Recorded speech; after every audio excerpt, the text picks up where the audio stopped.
여러분 안녕하십니까? NBS 뉴스 24입니다. 아프리카 돼지열병이 양돈 농가로 번지는 사태를 막기 위해 정부 부처들이 총력 대응에 나섰습니다. 네, 야생 멧돼지에서는 여전히 확진 사례가 나오고 있고 본격적인 영농기가 찾아오면서 방역 당국의 긴장감이 그 어느 때보다 높아지고 있습니다. 손현진 기자가 보도합니다. 아프리카 돼지열병, ASF 확산을 차단하기 위해 관계 부처들이 힘을 모아 대응하기로 했습니다.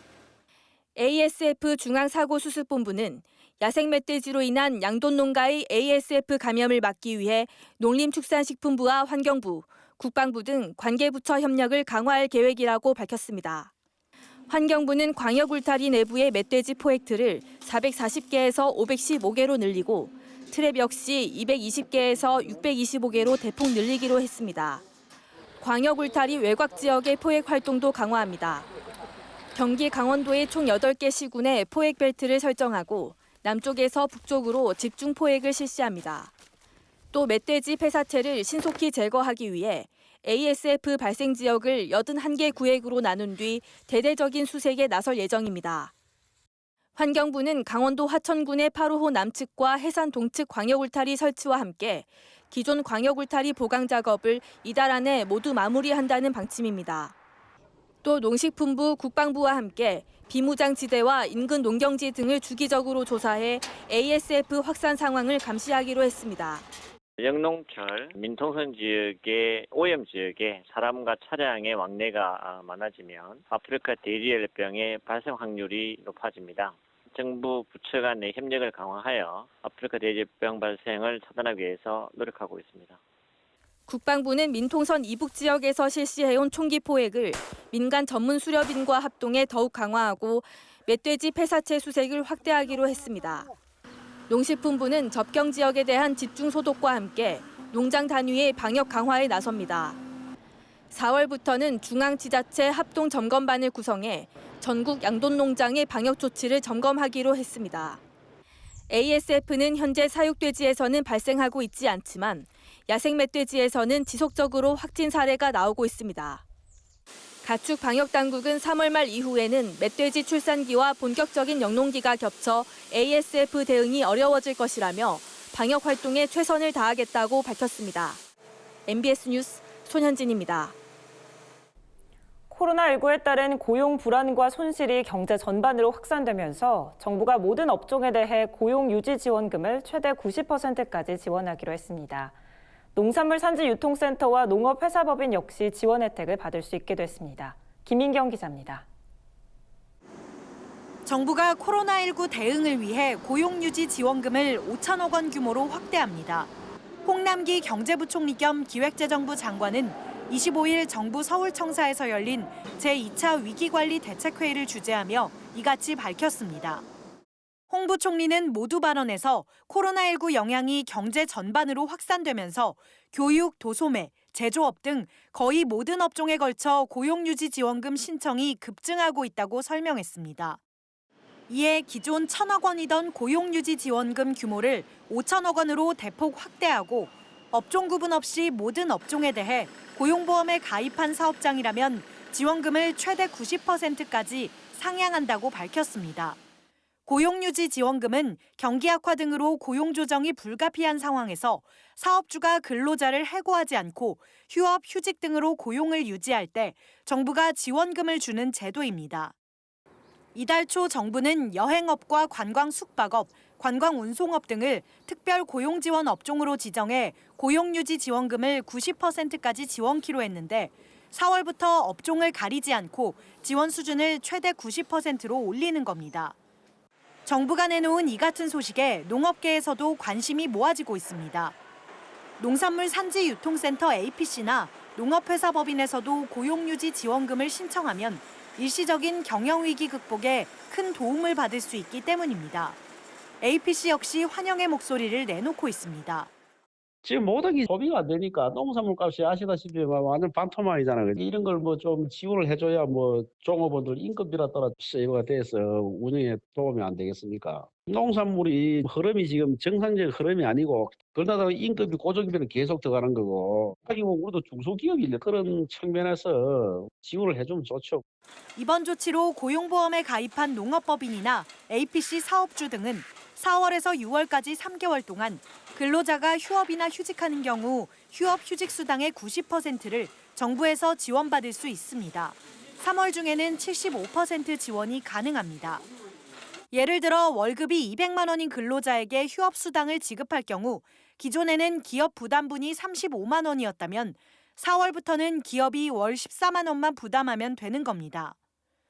정부는 이를 통해 사업주의 자부담 비율이 낮아지고 근로자의 고용 불안도 상당 부분 해소될 것이라고 내다봤습니다. 지원을 희망하는 사업주는 근로자가 휴업휴직을 실시하기 하루 전까지 고용유지조치계획서를 고용센터 등에 제출하고 이후 직원들에게 휴업수당을 지급한 다음 고용보험 홈페이지에서 지원금 지급을 신청하면 됩니다. 고용노동부는 4월 중 고용보험법 시행령을 개정해 상향된 지원 금액을 5월부터 지급할 방침이라고 밝혔습니다. NBS 뉴스 김인경입니다. 본격적인 영농철을 코앞에 둔 농촌에 빨간불이 켜졌습니다. 코로나19 확산으로 외국인 계절 근로자 입국이 미뤄지는 등 농촌 인력 수급에 비상이 걸렸기 때문인데요. 각 지자체에서는 농촌 인력지원센터를 설치하는 등 영농 인력 확보에 발벗고 나섰습니다. 권수환 기자입니다. 코로나19로 농촌 인력 수급에 차질이 빚어지자 각 지자체에서는 농업인력지원센터를 설치해 대응에 나섰습니다. 먼저 전라북도는 농협과 함께 운영하는 농촌 고용인력지원센터를 기존 14개소에서 18개소로 확대해 운영하기로 했습니다. 이에 따라 연중 상시 농작업이 가능한 유상인력인 영농작업반을 919명 확보하게 됐습니다. 전라북도에서는 농촌고용인력지원센터를 각 시군의 농협에 18개소를 운영하고 있고요. 이제 인력이 필요하시면 그 인력지원센터에 구인 신청을 하시면 그 영농작업반이 구성돼 있어가지고 관리되는 그 인력들을 농가가 필요한 곳에 배정을 하고 있습니다. 영농작업반을 이용하면 작업반의 교통비, 숙박비와 상해보험 가입비 등을 지원받을 수 있고 인력 중개 수수료도 무료이기 때문에 농가의 부담을 줄일 수 있게 됩니다. 농협은 올해 영농작업반을 대폭 확대해 연간 77만 명의 인력을 농촌에 공급할 예정입니다. 충북도는 인력 지원 상황실을 설치해 운영하겠다고 밝혔습니다. 온라인 농촌 일손 돕기 알선 창구와 지역 농협 47곳 등을 연계해 온오프라인으로 인력 지원 라인을 총 가동한다는 계획입니다. 강원도도 온오프라인을 연계한 농업인력 지원 포털 운영을 개시했습니다. 도 농업인력 지원 전담 조직으로서 농업인력 지원센터를 개소하고 강원 일자리 정보망과 연계해 강원도 농업인력 지원 포털을 개설한 겁니다. 농업인 단체의 자발적인 움직임도 눈에 띕니다. 한국농업경영인 충북도연합회는 코로나19가 종식될 때까지 농촌인력지원센터를 운영하겠다고 밝혔습니다. 한편 농가의 노동력을 절감해 영농 부담을 덜어주기 위한 사업도 본격 추진됩니다. 충북도는 농기계 지원 7개 사업에 134억 원을 투입한다고 밝혔습니다. 전라남도는 4월부터 7월까지 도내 농기계 임대료를 50% 이상 감면할 방침입니다. 전북도는 고령농, 부녀농 등 취약계층을 대상으로 시군 농업기술센터와 지역 농협 등에서 경운, 육묘, 수확 등을 지원하고 있습니다. 코로나19 장기화로 그 어느 때보다 힘겨운 농번기를 맞고 있는 농가들을 위해 정부와 지자체의 지속적인 관심과 지원이 필요한 시점입니다. MBS 뉴스 권수환입니다. 21대 총선을 앞두고 농민 기본소득이 각광받고 있습니다. 일부 지방자치단체에서만 추진 중인 농민 기본소득을 국가 정책으로 만들기 위한 노력도 이어지고 있는데요. 농민기본소득 전국운동본부가 잇따라 국회에서 농민기본소득 추진 정책 협약을 체결하며 주목받고 있습니다. 강창호 기자입니다. 농민기본소득 전국운동본부는 25일 국회에서 더불어민주당 전국농어민위원회와 농민기본소득 정책협약을 체결했습니다. 농민기본소득 전국운동본부는 33개 농민 시민단체가 모여 만들어졌습니다. 단기적으로는 농민 기본소득의 법제화를, 장기적으로는 모든 국민에게 제공되는 국민 기본소득까지 추진하겠다는 계획입니다. 지난 18일 국회에서 정의당과 녹색당과도 각각 농민 기본소득 정책 협약을 체결한 바 있습니다. 21대 총선을 앞두고 농민 기본소득 입법화에 총력을 기울이고 있다는 평가가 나옵니다. 이날 국회의원회관 민주당 정책위 회의실에서 진행된 협약식에는 민주당에서는 백혜숙 비례대표, 송성일 전국농어민위원회 부위원장 등이 참석했으며 농민기본소득 전국운동본부에서는 유영훈 상임대표와 차홍도 상임운영위원장 등이 참석했습니다. 이들은 정책협약식에서 당 차원의 농민기본소득 공약 추진, 21대 총선 후보자들의 농민기본소득 도입 공약 추진, 총선 이후 농민기본소득제 입법화 노력을 각각 약속했습니다. 유영훈 농민기본소득 전국운동본부 상임대표는 협약식에서 민주당이 농민기본소득이 이슈로 제기될 수 있도록 노력해주길 당부했습니다. 여러분들의 노력에 의해서 이번 총선거에서 기본소득 문제가, 특히 농민 기본소득 문제가 이슈로 제기될 수 있도록 그런 분위기가 조성되는 여기가 출발점이 됐으면 좋겠다는 말. 이에 송성일 더불어민주당 전국농어민위원회 부위원장은 총선 이후 농민 기본소득의 법제화에 최선을 다하겠다고 다짐했습니다. 비상한 각오로 총선을 맞이하고 총선 이후에 적어도 올해 안에 이 안을 중앙당에서 받아가지고 법제화에 전면에 나설 수 있도록 그렇게 좀 압박을 가하는 그런 것들을 같이 해나가기를 좀 다짐했으면 좋겠습니다. 농업 농촌의 가치와 농민의 삶의 질을 보장하는 제도 농민 기본소득. 21대 국회에서 제도 정착이 이뤄질 수 있을지 농업계의 관심이 집중되고 있습니다. MBS 뉴스 강창호입니다. 올해 콩 재배 면적이 늘어날 것으로 예측됐습니다. 지난해 수확기 콩값이 비교적 안정세를 보인 데다 정부의 수매 가격도 올라 콩값 상승에 대한 농가들의 기대감이 재배 의향에 반영된 결과로 풀이됩니다. 김길수 기자가 보도합니다. 2020년 콩 생산량이 늘어날 것이란 전망이 나왔습니다. 한국농촌경제연구원은 4월 농업관측을 통해 올해 콩 재배 의향 면적이 지난해보다 증가할 것이라고 밝혔습니다. 농경연이 최근 자체 표본 농가를 대상으로 조사한 결과 올해 콩 재배 의향 면적은 6만 963헥타르로 지난해 5만 8,537헥타르보다 약 4.1% 증가했습니다. 평년 재배 의향 면적인 5만 1,292헥타르에 대해선 18.9% 늘었습니다. 재배 의향 면적 증가는 밭콩이 주도했습니다. 농콩 면적은 1만 1,471헥타르에서 1만 1,221헥타르로 2.2% 줄어든 반면 밭콩 면적은 4만 7,066헥타르에서 4만 9,742헥타르로 전년 대비 5.7% 증가했습니다. 농경연은 콩 재배 의향 면적 증가 원인으로 지난해 수확기 콩값 안정세와 정부 수매 가격 상승을 꼽았습니다. 2019년산 수확기 콩 가격은 다소 하락했지만 생산비를 고려했을 때 비교적 안정된 수준이었고 정부가 수매 과정에서 특등급을 신설하고 수매가를 기존 1등급보다 300원 올려 가격 인상 효과를 냈기 때문입니다. 정부는 올 2분기 콩 도매 가격이 오를 것으로 예상하고 있습니다.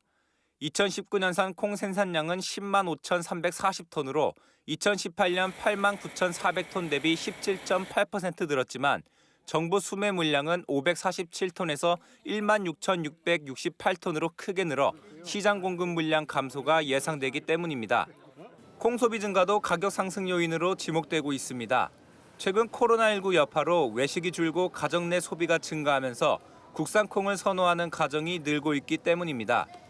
또 미뤄진 계약이 시행되면 급식 관련 수요도 증가할 것으로 예상됩니다.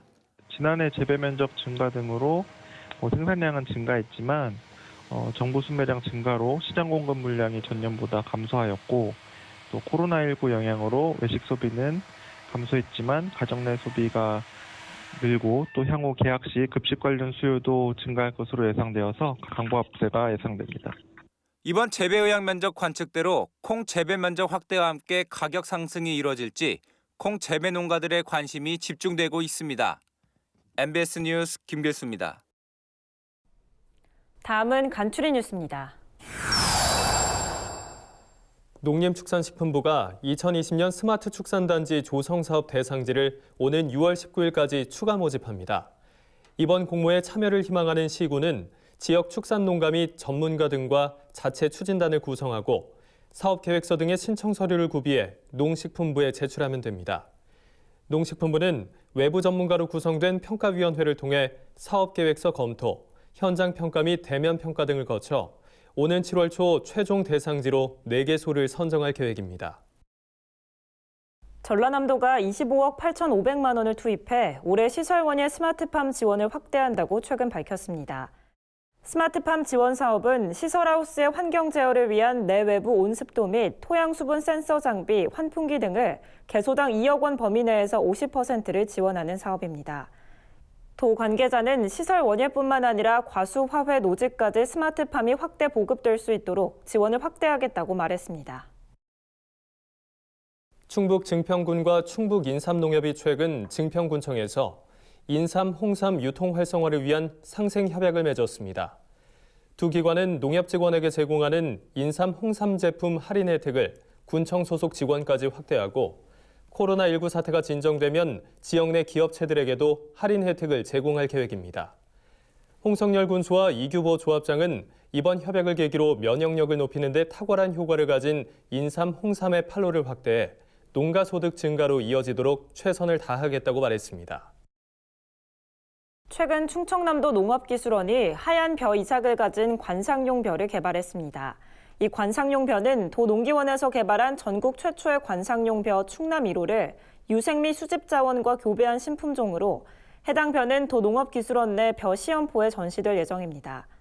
도농기원 관계자는 이삭이 흰 벼는 처음이라며 다른 색의 벼와 함께 재배하면 체험 농장 등 관광 농업의 또 다른 볼거리가 될 수 있을 것이라고 말했습니다. 농업에 관한 어려운 용어나 개념을 알기 쉽게 풀어드리는 풀어쓴 농업백과 시간입니다. 신종 코로나 바이러스 감염증 확산으로 농가들의 경영 위기가 심각한데요. 경영 위기에 처한 농가에게 도움이 되는 자금이 있습니다. 바로 농업경영회생자금입니다. 오늘 풀어쓴 농업백과에서는 최근 농가들의 문의와 신청이 잇따르고 있는 농업경영회생자금에 대해 자세히 알아보겠습니다. 최근 코로나19 사태로 인해 농가 경영에 어려움을 겪는 농민들이 많은데요. 이런 재해를 비롯해서 가축 질병이나 농축산물 가격 급락 등의 이유로 일시적인 경영 위기에 처한 농민들이 이 위기를 벗어날 수 있도록 자금을 지원해주는 제도가 있습니다. 바로 농업경영회생자금인데요. 쉽게 말해서 기존의 농업용 채무를 장기 저리 대출로 바꿔주는 상품입니다. 여기서 말하는 농업용 채무란 신청일 기준으로 상환기일이 이미 도래했거나 3년 이내에 도래할 농업용 대출 원리금, 또는 신청연도 1월 1일 기준으로 3년 전부터 신청일 현재까지 연체 중인 협동조합의 경제사업 채무, 일반 사료업체의 연체 사료대금, 그리고 농경지와 농업용 시설, 농작물 가축 등의 피해 복구 자금과 품목별 1회전 운전 자금 및 시설 개보수 자금 등을 말합니다. 비농업용 대출금이나 신용카드 대금 등 가계성 대출금은 제외됩니다. 농가가 경영위기를 벗어날 수 있도록 돕는 자금인 만큼 대출금리는 연 1%로 저렴한데요. 기간은 3년 거치에 7년 분할 상환이기 때문에 3년 뒤부터 원금을 갚으면 됩니다. 농민의 경우에는 20억 원, 법인은 30억 원까지 자금을 지원받을 수 있습니다. 단 본인 또는 배우자가 농협이나 산림조합, 수협의 상근 임직원이거나 공무원, 교사, 공공기관의 정규직 재직자인 경우 대상이 되지 않습니다.